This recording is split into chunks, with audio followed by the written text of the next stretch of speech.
Agora a gente vai para o ICMS. Fala do fundo do seu coração. Você entendeu o IPI? Eu acho tranquilo, eu nunca tive problema para entender IPI. Para mim, que é mais chato assim, de entender essa questão do sistema de compensação, porque o sistema de compensação ele vai gerando esse crédito, né? Então, assim, paguei em uma operação, não paga na outra, paguei em uma, paga na outra. Você vai gerando esse sistema de compensação, mas você também tem que lembrar que o processo produtivo ele não para em uma etapa só. Então, você vai ter uma tentativa de simplificar para que todas essas etapas extrai a matéria-prima, vai ensacar, vai embalar, vai cortar. Geralmente, uma fábrica consegue fazer isso tudo, mas e se tiver que sair de uma fábrica para outra para continuar fazendo ali o processo produtivo? Bom, nesse caso a gente tem que lembrar que a gente vai não só trabalhar com o sistema de compensação, mas também com o sistema de pagamento indireto do tributo. Ou seja, se a gente não paga o tributo, quem paga somos somos você, eu e você.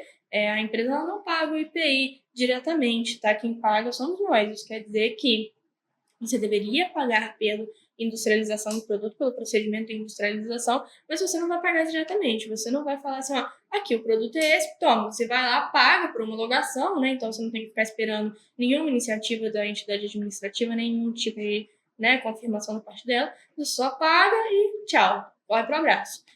A questão é, você simplesmente joga o valor dos produtos a mais para que eles tenham ali dentro deles uma parcela do que vai ser o tributo.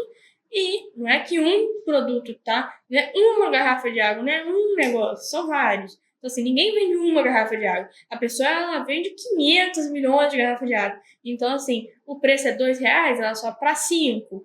Com R$ 2 ela já teria lucro, né, no caso. Ela só para 5. R$ 5 o valor. E aí ela vai tirando R$ 3 de cada garrafinha que ela vendeu para que ela possa juntar um montante e pagar o tributo. Entende?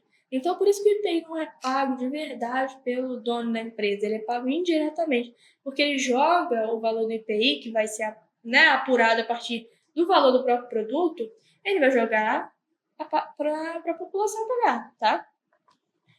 E aí eu só queria fazer um comentário que é o seguinte, essa possibilidade de você ter um lançamento indireto do tributo, né, ou seja, não é o próprio devedor que paga, ele joga para frente, né, para tirar do lucro ali da empresa, então ele não mexe no bolso dele mesmo, no caixa da empresa, isso aí não é tramóia não, da empresa, tá? Isso é permitido, isso acontece, tá? Então, assim, olha só, a empresa está aumentando o valor do produto, para eu pagar o tributo. E aí? Você vai fazer o que sobre isso? Não vai comprar mais? Você é o líder de uma revolução e você vai conseguir boicotar as empresas? Não, elas vão continuar fazendo isso. Até porque se elas não fizerem, começa a sair muito valor tributário e o processo de industrialização é constante. Então, você constantemente teria que estar tirando dinheiro da empresa para pagar o tributo. Então, uma hora a empresa vai falir. Mesmo que seja uma microempresa, uma empresa de pequeno porte, que tenha ali um regime simplificado, não dá, tá? Então existe essa questão do lançamento para outra pessoa. Bom, e aí a gente passa para o ICMS, que tem um nome, né, palavrão, é o Imposto sobre a Circulação de Mercadorias e Prestação de Serviço de Transporte Intermunicipal, Interestadual e de Comunicação. Então, além de você pagar o IPI, se você quiser fazer com que a sua mercadoria seja vendida em outro estado, para ela entrar lá, você tem que pagar o ICMS. Mas é um imposto de competência estadual, tá? Ele também tem função fiscal e, de novo, cumulativo seletivo, né? Tem uma caixa de remédio vindo, remédio, assim, para pessoas que têm doenças autoimunes, esse remédio está vindo, foi uma compra do município para cidadãos que estão aqui sofrendo com essa doença, a gente não tinha no SUS, está vindo um carregamento cheio e tal. Você acha que o ICMS sobre esse carregamento extraordinário de remédios caríssimos que o município comprou para pessoas específicas tem que ter um ICMS grosso entrando nele ali, ou você acha que não pode ser um negócio um pouco mais. Joga pro caminhão de Doritos que tá entrando? Então, é uma questão de bom senso também, né? Bom, questão não cumulativa também e seletivo. Bom, não cumulativo, por favor. Olha, eu vou fazer até uma oração aqui agora. Não me faça explicar o que é não cumulativo de novo. Isso dói a cabeça. Isso dói a cabeça. Tô te falando a verdade aqui no meu coração. ele também tem essa característica de ser não cumulativo. Eu não falei que tem esse regime de compensação. Eu falei que a intenção é ser não cumulativo. Imagina, você quer ir lá no Nordeste e você quer passar por todas as regiões até você chegar no Sul. Cara, imagina quanto de ICMS que você não ia ter que pagar. Então, você não paga o ICMS em cada momento. Passou por um estado, paga um, passou por um estado, paga outro, passou por outro, paga outro. Você faz o quê? Fica com essa dívida tributária, pega o valor que você teve de lucro com o produto e joga aqui em cima. Pronto. Então, eu acumulei, compensei com o valor do meu produto, com o meu lucro. Não precisei mexer no caixa da empresa. Tá? A base de cálculo... pulei o contribuinte. O contribuinte é quem realiza ali essa venda, né? E aí ele tá falando com habitualidade e tudo mais, porque pode ser que você seja uma pessoa que mora em Manaus e você quer mandar lá para Curitiba um produto que você comprou. Assim, uma compra no Mercado Livre, uma compra entre pessoas físicas, assim, anunciei no Mercado Livre ou naquele, né, enjoei, desapeguei, sei lá. Nessas coisas assim, eu tenho um violão que eu comprei, eu não quero mais esse violão e eu quero vender esse violão. O que você faz? Você entra lá, você pega e você vende para uma outra pessoa. Nesse caso, você vai pagar taxa de correio, coisas nesse sentido, mas não vai incidir o ICMS exatamente porque você não tem a profissionalidade do empresário. Você não exerce isso com frequência, você não tem esse intuito comercial. Você está lucrando? Sim, mas é uma vez só, é uma situação ocasional, tá?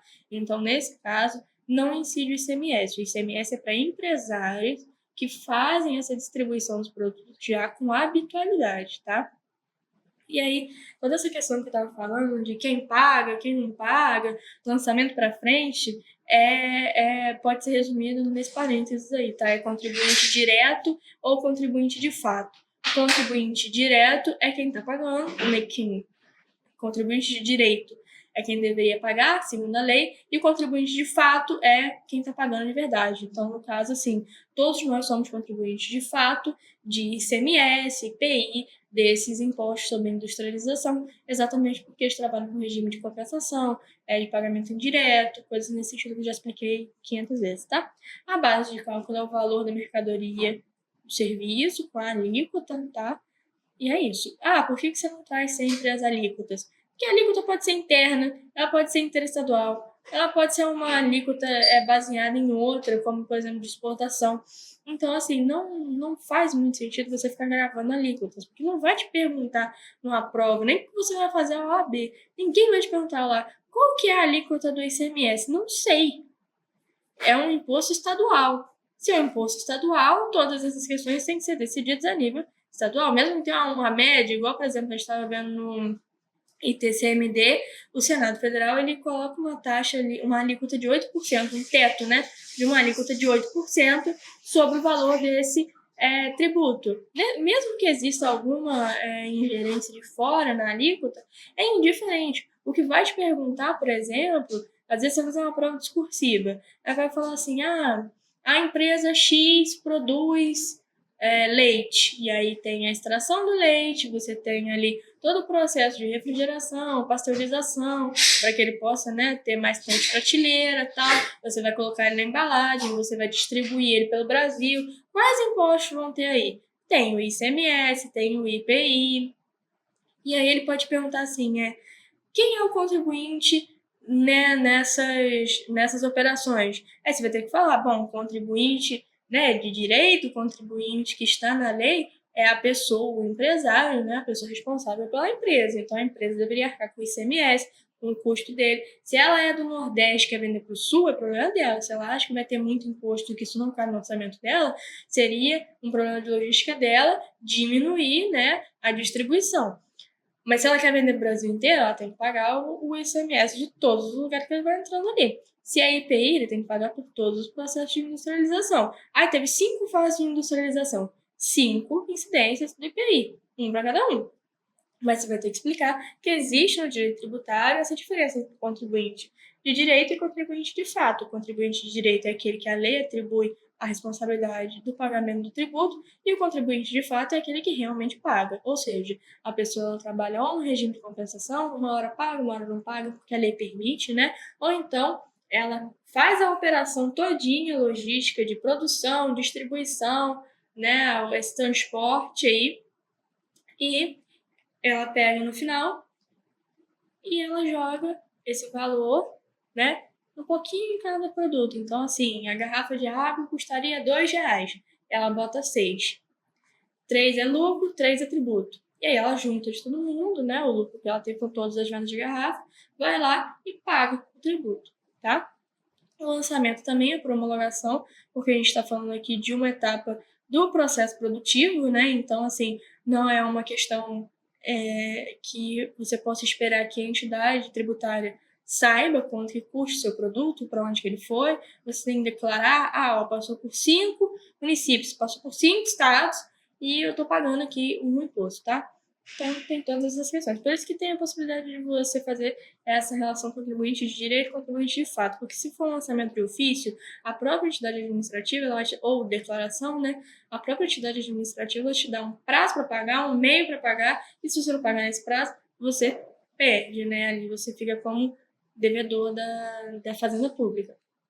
Mas agora, se é por homologação, a Fazenda Pública ela espera que aconteça, ela nem sabe o que está acontecendo, né, porque ela não tem essa fiscalização tão direta nesse caso.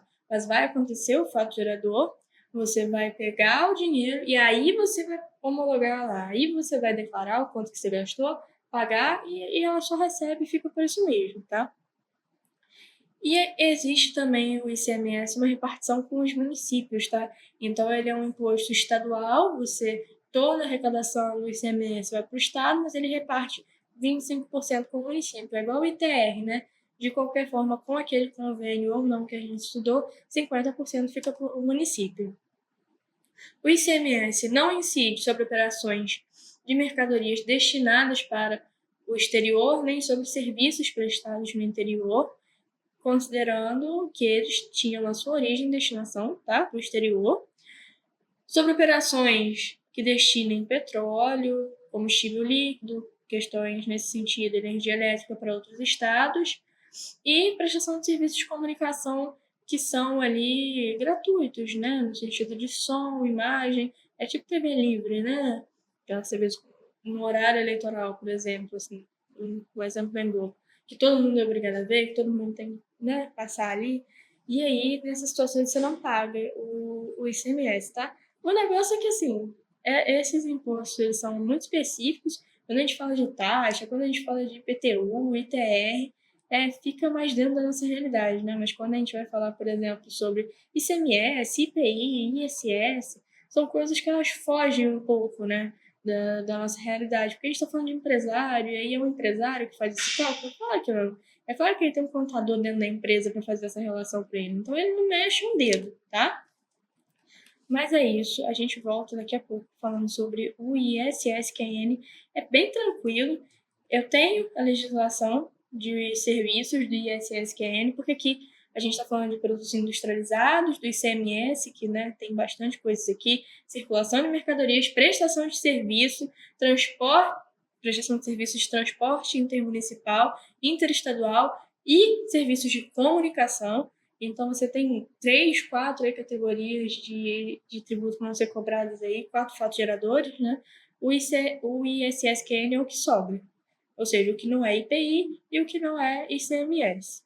Por isso que ele é mais tranquilo. Eu vou ver se eu acho a legislação aqui e aí eu abro para a gente poder fazer a aula, só para ter mais uma questão um pouco mais lúdica, né? Até porque, igual eu tô falando, sistema de compensação e tudo mais, quando a gente dá nome às coisas, né? Sistema direto, indireto, contribuinte direto, de fato, fica mais fácil de entender, né? Então, aguenta aí, eu vou procurar a lei e a gente volta daqui a pouquinho.